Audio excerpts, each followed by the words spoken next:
Hey guys, it's me, Nate, again. Today we're going to be talking about some tips to help your accuracy with the FLL EV3 gyro sensor.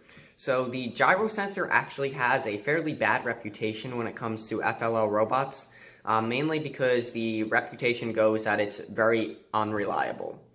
The gyro sensor can be unreliable if not used correctly, in my opinion. But there's some tips and tricks I'm going to be giving you today that will actually help your gyro sensor accuracy significantly. I would say it'll actually help it enough to be placed on an FLL robot reliably.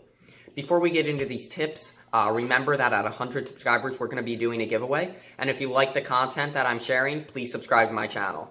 All right, let's get into these.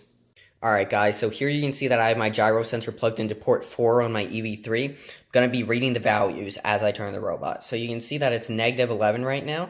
As I turn the robot, you can see that the values change. So this is an example of what your gyro sensor should be doing. However, let me show you what commonly the gyro sensor is known to do.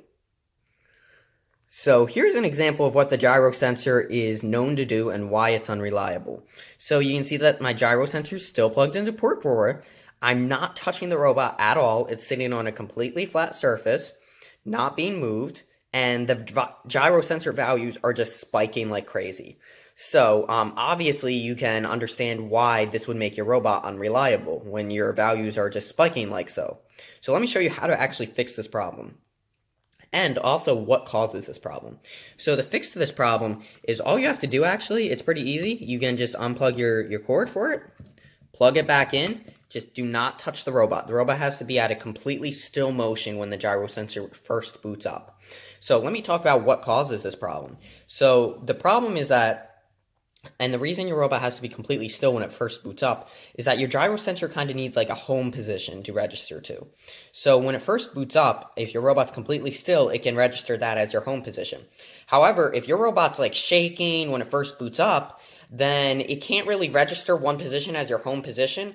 And so the values just go crazy because the gyro sensor can't keep up. So let me show you. So let me plug it in and shake the robot a little bit. So, if I shake it a little bit, all right, the gyro sensor's back up. Look, you can see that the values are spiking once again. So, like I said, you just need to make sure that the robot is at a completely still position while the gyro sensor boots up. All right, well, I hope I was able to help some teams at least with the gyro sensor. I know that my team experienced this problem about 2 years ago, and we bought another gyro sensor thinking that that was the problem. Unfortunately, when the new one came in the mail, we realized that it was doing the same exact thing. So after, many weeks of research, we found out that this was the problem. All right, well, remember to tell your friends about my channel. I hope I helped some of you guys today. And then also remember that at 100 subscribers, we'll be doing a giveaway. All right, see you guys next time.